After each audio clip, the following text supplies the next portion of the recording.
श्री योगी आदित्यनाथ पहुंच चुके हैं मिल्कीपुर। यहां पर जनसभा को संबोधित कर रहे हैं, आपको सीधे सुनाते हैं। हम कृष्ण की परंपरा पर विश्वास करने वाले हैं, बाबा विश्वनाथ और माई सरयू मैया पर विश्वास करने वाले हैं। लेकिन आज आप अयोध्या जाते होंगे,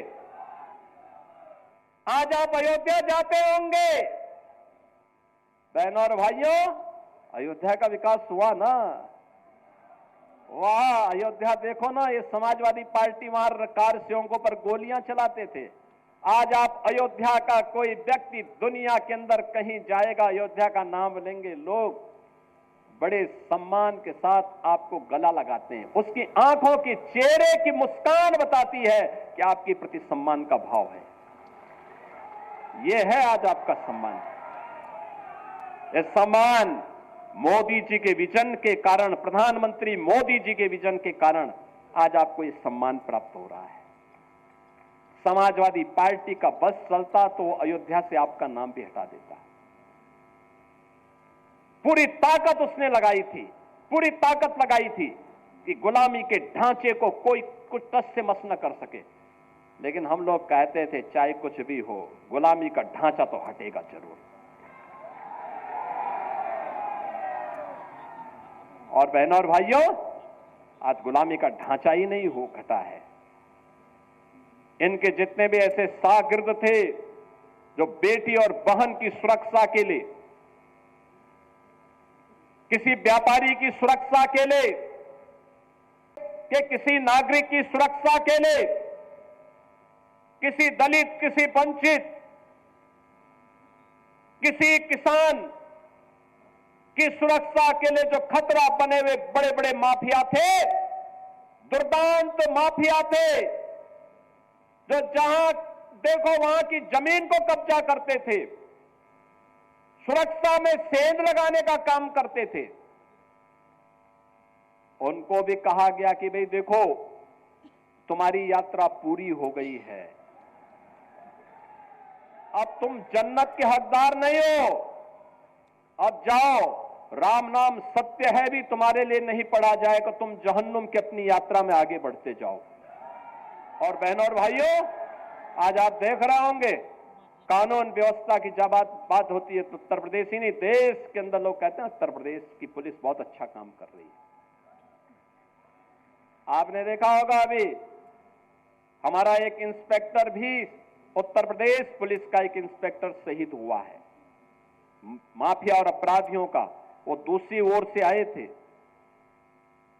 लेकिन अब शेष उत्तर प्रदेश में शांति है, सुरक्षा का माहौल है। हर बेटी को, हर बहन को, हर एक को सुरक्षा प्रदान करना इस सरकार का दायित्व है। और नहीं तो समाजवादी पार्टी की सरकार के समय जब भी कोई पर्व और त्योहार आता था, एक दंगा शुरू हो जाता था। बेटी सड़क पे नहीं निकल सकती थी, व्यापारी की संपत्ति पर कभी भी ये लोग कब्जा करते थे, किसान के ट्यूबवेल में चोरी कर लेते थे, गाय और भैंस की भी चोरी हो जाती थी, यही तो करते थे लोग। और जो जितना बड़ा डकैत होता था, जितना बड़ा माफिया होता था, उसको समाजवादी पार्टी में उतना बड़ा ओहदा मिल जाता था। यही तो इनकी पहचान थी। और पहचान का संकट इन युवाओं के सामने होता था। उत्तर प्रदेश के बाहर जाते थे, लोग बोलते थे पहले कि उत्तर प्रदेश से, लोग उसकी तरफ से मुंह मोड़ लेते थे। और बहनों और भाइयों, मैं आज आपसे कह रहा हूं, आज उत्तर प्रदेश का दिवस भी है। आज ही के दिन 1950 में नोटिफिकेशन निकला था उत्तर प्रदेश के नाम से, आज ही के दिन निकला था। 2 जनपद उस समय जुड़े थे उत्तर प्रदेश में, वाराणसी भी और रामपुर भी। और 1950 में तब उत्तर प्रदेश का गठन हुआ था, आज ही के दिन। 75 वर्ष आज उत्तर प्रदेश ने पूरे किए। ये 76वें वर्ष में हम प्रवेश कर रहे हैं। और इन 76 वर्षों में अगर आप देखेंगे तो जिस गौरव के साथ उत्तर प्रदेश का नागरिक सिर उठा करके पूरे देश के अंदर जाएगा, हर व्यक्ति अयोध्या के साथ साथ उत्तर प्रदेश के नाम पर भी आपको सम्मान देने को आज तैयार है। और बहनों और भाइयों, इसी उत्तर प्रदेश को आगे बढ़ाने के लिए देश की पहली सोलर सिटी अयोध्या बनी है। वहां जितनी लाइट जलती है वो रिन्यूएबल एनर्जी है, सोलर सिटी के रूप में ये बनी है। और बहनों और भाइयों, यही नहीं, आज अयोध्या की सड़कें 4 लेन की, 6 लेन की, लोग देखने के लिए आ रहे हैं, सेल्फी ले रहे हैं। इसका लाभ मां सरयू का पानी जब राम जी की पेड़ी में आता है, समाजवादी पार्टी के समय में आपने राम जी की पेड़ी को देखा होगा, और जल वहीं सड़ता रहता था। लोग आते थे, देख करके संकोच के मारे एक डुबकी चुपचाप लगा करके किसी तरह से निकल पाते थे। आज तो एक ओर से आ रहा है, हर जी की पेड़ी, हरिद्वार की तर्ज पर ही राम जी की पेड़ी का जल भी हर व्यक्ति को पुण्य का भागीदार बना देता है जो अयोध्या आता है। दीपोत्सव एक नई पहचान दे रहा है, तो इसका लाभ यहां भी तो प्राप्त होना चाहिए, मिल्कीपुर में भी तो प्राप्त होना चाहिए। और इसके लिए तभी ये हो पाएगा जब अच्छे लोग चुने जाएंगे, अच्छे लोग चुने जाएंगे। हमारे यहां पर विधायक गण है, श्री रामचंद्र यादव जी रुधौली में विकास के लिए निरंतर प्रयास करते हैं, लगातार लगे रहते हैं। अमित चौहान जी लगातार लगे रहते हैं, लगातार उनके द्वारा प्रयास किया जाता है। ऐसे ही वेद प्रकाश गुप्ता जी अयोध्या में है ही, लगातार कार्य करते हैं। बहनों और भाइयों, लल्लू सिंह जी सांसद के रूप में तमाम परियोजनाएं अयोध्या के लिए लेकर के आए, विकास के अनेक योजनाओं को लेकर के आए। रेलवे स्टेशन का हो, एयरपोर्ट का हो, या फिर अयोध्या की कनेक्टिविटी को और बेहतर बनाने का हो, ये सभी कार्य आगे बढ़े, निरंतर आगे बढ़ रहे हैं। बाबा गोरखनाथ ने विधायक के रूप में अपने स्तर पर प्रयास किए थे, लगातार कार्य कर रहे थे। रामू प्रियदर्शी जी बहुत पहले अयोध्या के विधायक थे, मिल्कीपुर से विधायक थे, स्वावल के नाम पे विधानसभा थी। इन्होंने उस समय प्रयास किए। कब्बू तिवारी जी ने अपने समय में गोसाईगंज के विकास के लिए पूरा प्रयास किया। बहनों और भाइयों, भारतीय जनता पार्टी में रह करके जो भी कार्य करेगा, विकास के लिए पैसे की कमी कहीं आड़े नहीं आने दी जाएगी, क्योंकि यहां पर परिवारवाद नहीं, यहां पे जातिवाद नहीं, यहां तो एक ही वाद है और वह है राष्ट्रवाद है, केवल राष्ट्रवाद है।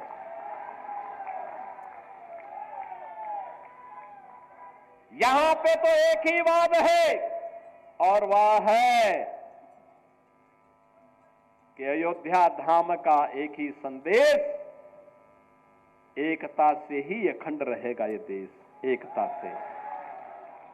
महाकुंभ का एक ही संदेश, एकता से ही अखंड रहेगा ये देश।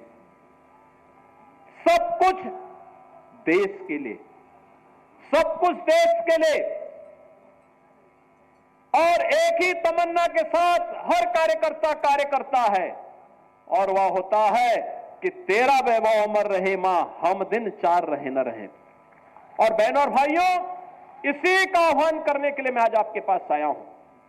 मिल्कीपुर विकास की बुलंदियों को छूते हुए आगे बढ़े, इसके लिए भारतीय जनता पार्टी ने एक जुझारू प्रत्याशी के रूप में श्री चंद्रभान पासवान को आपके सामने दिया है, आपके सामने दिया है। ये मोइन खान के भक्तों को चुनाव जिता करके नहीं भेजना है। याद रखना, जिन लोगों ने यहां के विकास को बाधित किया है, जो लगातार ऐसी घटनाओं को अंजाम देते रहे हैं, उन लोगों को कभी भी आगे नहीं बढ़ने देना है। ये मोइन खान को सिर आंखों पर बिठाने वाले लोग बिटिया की सुरक्षा के लिए खतरा है। ये भदरसा का चेयरमैन दलितों की जमीनों पर कब्जा किए बैठे थे, जबरदस्ती। ये कहा गया कि भाई जबरदस्ती यहां नहीं चलता है, यहां तो गरीब के बारे में सुनवाई होगी, गरीब के प्रति संवेदना होगी, किसी माफिया और किसी अपराधी के प्रति नहीं। और इसलिए बहनों और भाइयों, मेरी आप सबसे विनम्र अपील है, 5 फरवरी को चुनाव होना है। मिल्कीपुर का संदेश बहुत दूर तक जाएगा। मिल्कीपुर के संदेश को फिर से अयोध्या धाम के संदेश में बदलना है। आप सहमत हैं? सहमत हैं? क्या सभी लोग सहमत हैं? सभी लोग सहमत हैं? अरे अयोध्या का संदेश जाना चाहिए देश के अंदर। सहमत हैं सभी लोग? चंद्रभान पासवान को भारी बहुमत से विजयी बना के भेजेंगे। अभी हाल ही में 9 विधानसभाओं में उपचुनाव हुए थे, 9 में से 7 भाजपा जीती है। कटहरी में, कुंदरकी में, खैर में, गाजियाबाद, मीरापुर में, फूलपुर में, मझुआ में, ये सब भाजपा जीती है। क्या इनके रिकॉर्ड को तोड़ेंगे? तोड़ पाएंगे? तोड़ पाएंगे? सहमत हैं? मैं मान लो, घर घर जाएंगे ना, बोलेंगे इस बात को कि समाजवादी पार्टी अयोध्या की दुश्मन है, अयोध्या की विरोधी है। ये समाजवादी पार्टी महाकुंभ का विरोध कर रही है। ये समाजवादी पार्टी महर्षि वाल्मीकि के नाम पर इंटरनेशनल एयरपोर्ट का विरोध करती है। ये समाजवादी पार्टी संत रविदास जी के नाम पर जब क्षीर गोवर्धन का विकास होता है तो उसका विरोध करती है। ये समाजवादी पार्टी महाराज सुहेल देव के भव्य स्मारक का विरोध करती है। ये समाजवादी पार्टी वीरांगना उदा देवी के नाम पर, वीरांगना झलकारी बाई के नाम पर और वीरांगना उदा बाई लोधी के नाम पर 3 पीएसी बटालियन का विरोध करती है। क्योंकि उत्तर प्रदेश की पीएसी तो दंगाइयों की काल है काल, और पीएसी की 54 कंपनियों को इन्होंने समाप्त कर दिया था समाजवादी पार्टी ने। और इसलिए बहनों और भाइयों, ये समाजवादी पार्टी बाबा साहब भीमराव अम्बेडकर का विरोध करती है। भारत के इन महापुरुषों का, इन वीरांगनाओं का, भारत की आस्था के केंद्रों का विरोध करने वाली, विकास विरोधी, माफिया और परिवारवाद को प्रश्रय देने वाली समाजवादी पार्टी को एक सिरे से खारिज किए जाने की आवश्यकता है। सहमत हैं? बताएंगे घर घर जाकर के? बताएंगे? चंद्रभान पासवान को कमल चुनाव चिन्ह पर भारी बहुमत से विजयी बना के भेजेंगे? सभी लोग सहमत हैं? तो फिर मेरे साथ बोलेंगे, भारत माता की, भारत माता की, भारत माता की, वंदे वंदे, जय श्री राम, जय जय श्री राम। तो मिल्कीपुर में योगी आदित्यनाथ को आप सुन रहे थे, जिसमें उन्होंने समाजवादी पार्टी को अयोध्या की दुश्मन बनाया है।